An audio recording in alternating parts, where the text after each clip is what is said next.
Before we begin, imagine being so desperate that the only way to save your children is to give them away. But what happened next, no one could have predicted. The breaking point. The wind howled across the barren plains like a restless spirit, carrying dust and despair through the broken fences of what used to be a thriving homestead. Clara Whitmore stood at the edge of her land, her thin dress clinging to her fragile frame. Hunger had carved sharp lines into her face, and exhaustion weighed down her every movement. Behind her, her 2 children stood silently, too weak to cry, too tired to ask for food. 8-year-old Emma clutched a ragged doll close to her chest, while little Jacob stared at the ground, his small boots sinking into the mud. They hadn't eaten a proper meal in days. Clara swallowed hard, her throat dry as sand. "I'll fix this," she whispered, though she didn't know how. Her husband had died the previous winter, fever took him fast. Since then, everything had fallen apart. Crops failed. Livestock died, and the harsh world showed no mercy to a widow alone. Today, she had made a decision no mother should ever have to make. The offer. The large iron gates of Blackridge Ranch stood tall and imposing.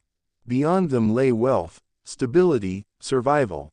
Clara hesitated. Her hands trembled as she pushed the gate open, leading her children inside. The ranch was alive. Workers moved about, horses grazed, and the scent of cooked food drifted through the air. Food. Jacob's eyes lit up for the first time in days. A tall man stood near the barn, giving orders. His presence was commanding, broad shoulders, sharp eyes, and a calm authority that made everyone listen. This was Thomas Hale, the richest rancher for miles. Clara walked toward him, each step heavier than the last. When she finally reached him, her voice broke. "Sir, please." Thomas turned, studying her carefully. His gaze shifted to the children. "What do you need?" he asked, his tone steady. Clara's heart shattered as the words left her mouth. "Take my children," she said, holding out her trembling hand. "Give them a chance to live." Silence fell. Even the wind seemed to stop. The unexpected answer. Thomas didn't respond immediately. Instead, he looked at Emma and Jacob. Thin, weak, frightened. Then his eyes returned to Clara. "You're offering your children?" he asked quietly. Tears streamed down her face. "I can't feed them. I can't protect them. They deserve better than dying with me." For a moment, Thomas said nothing. Then, something unexpected happened. He stepped closer. "I'll take them," he said. Clara closed her eyes, pain piercing her chest. But then he added, "And I'll take you too." Her eyes snapped open. "What?" she whispered. "You're not leaving them," he continued firmly. "Not if I have anything to say about it." Clara shook her head, confused. "I have nothing to offer." "You're their mother," he interrupted. "That's enough." A new beginning. The first night at the ranch felt unreal. Warm food filled their plates, real food. Bread, stew, fresh milk. Jacob ate so fast he nearly cried. Emma smiled for the first time in weeks. "Clara," she hesitated. "You can eat," Thomas said from across the table. She looked at him. "Why are you doing this?" He leaned back slightly. "Because I've seen what happens when people look away," he said. "And I don't intend to be that man."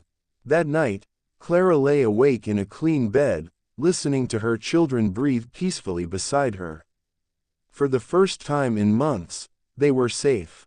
Earning her place, Clara refused to remain helpless.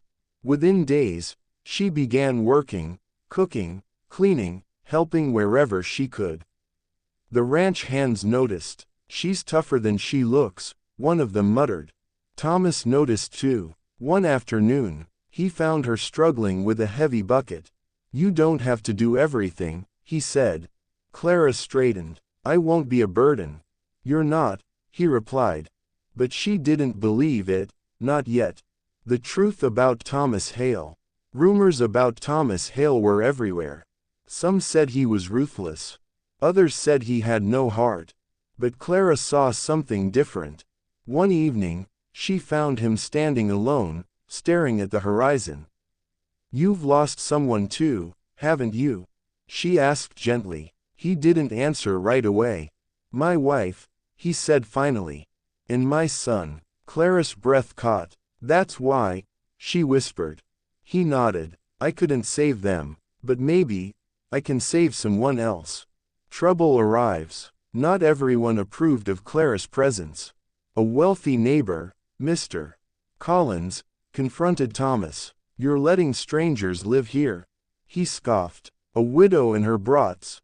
Thomas's expression darkened. "They're under my protection." Collins smirked. "That'll cost you." And it did. Supplies were delayed. Deals were canceled. Pressure mounted. Clara overheard everything. That night, she packed her things.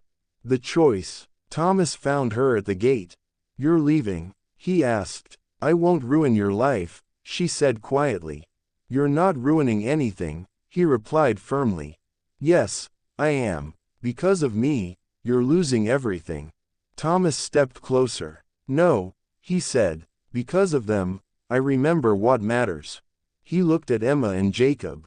"Family isn't about blood," he added. "It's about who you choose to stand with." Clara's eyes filled with tears. "I choose to stay," she whispered. Fighting back, Thomas refused to back down. He rebuilt connections, found new buyers, and strengthened the ranch. Clara stood by his side, not as a burden, but as a partner. Together, they faced every challenge. And slowly, things began to change. A new family. Months passed. The ranch thrived again. Emma laughed freely. Jacob grew stronger. And Clara, she found something she thought she had lost forever. Hope. One evening, as the sun set over the golden fields, Thomas approached her. "You don't have to stay," he said softly. Clara smiled. "I'm not staying because I have to," she replied. "I'm staying because I want to." He nodded. For the first time, neither of them felt alone. Sometimes, the hardest choices lead to the most unexpected blessings. She came to give away everything she had. But instead, she found a life she never imagined. Please friends spot my channel. Subscribe for more stories. Thanks for watching.